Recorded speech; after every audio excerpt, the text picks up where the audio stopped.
Okay, and welcome to Colbertradio.com. Looks a little empty tonight, doesn't it? Wait a minute, let's show you what I got. You're going to love this. I found this in a consignment store. Wait a minute. There you go. It's a little plastic mini version of a cathedral radio. Remember, the kind I've been looking for. I'd like to find an actual one, a big one.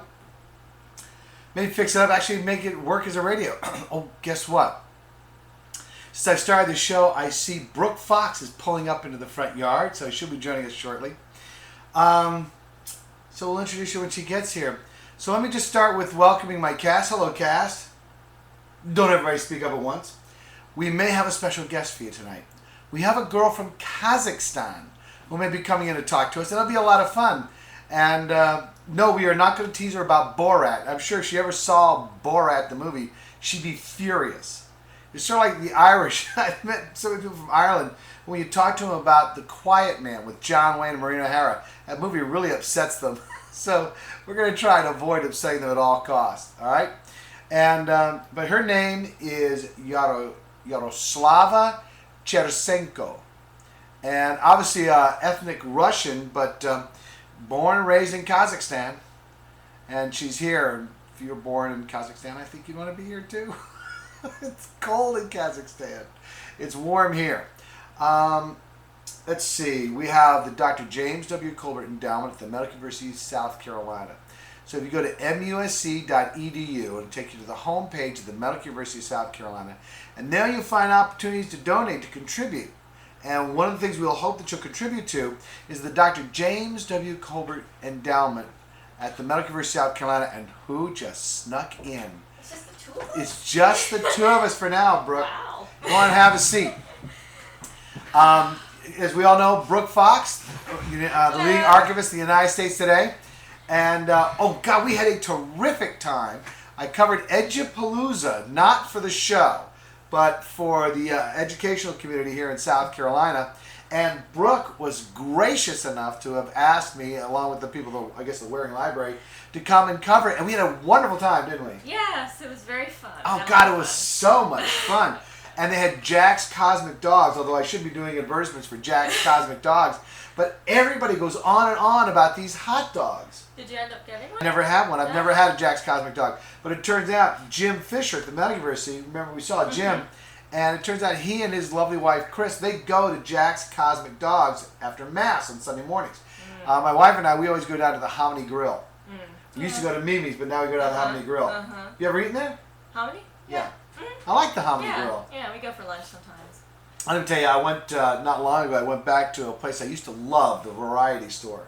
They must clearly have a new chef, because that was without a doubt one of the worst breakfasts I had ever had served to me. Now the service was fine, and the waitress, when I point out to all the faults, you know, she did something about it. And so I do not fault the waitress. I thought she was terrific, so the service is good. But the food was terrible. Where was this? Everything was cold by the time I got it. And not only was it cold, but the eggs were overcooked and rubbery in the yolk and everything. And it's because you could see, you know how sometimes when they put things under the lamp, it shrivels up and dries out? Well, you could tell that that's what they had done. They didn't get around to serving our food. And I don't know what happened, because apparently from the heat lamp to us, they must have gone through an Arctic blast or something, because not only was it shriveled, it was cold. It was terrible. And you know, so I'm sorry, but I mean, I can't recommend the Variety Store. Now I can tell you this though, that's the first time I've ever eaten the Variety Store where I didn't like it. And I splurge. I normally don't get pancakes. But the Variety Store is at the City Marina, downtown Charleston, above Salty Mike's. And I said, you know, I never order pancakes. Never order pancakes. I said, you know what the heck, I'm going to treat myself. They had these little, supposedly silver dollar pancakes. I just have a few silver dollar pancakes. They were just awful. It was like chewing on a sponge.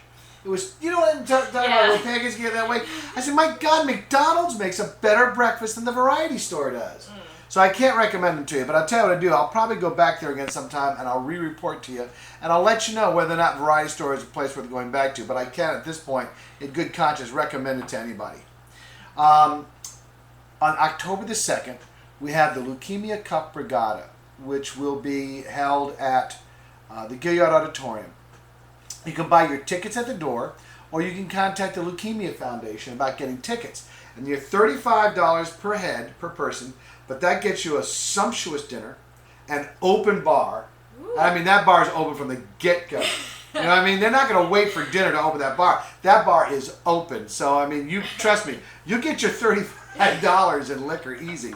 Then they're going to have, and there'll be entertainment.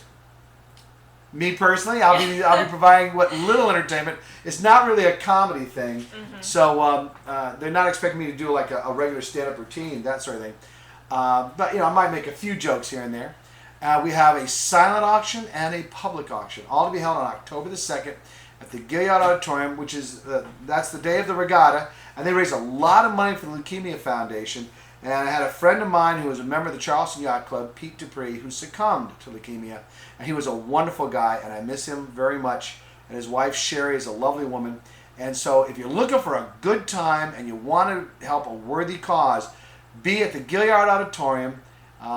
Doors open up at 6 o'clock. Like I said, buy your tickets there. And you will have, I promise you, a wonderful evening. So with that in mind, we'll be right back with Colbertradio.com.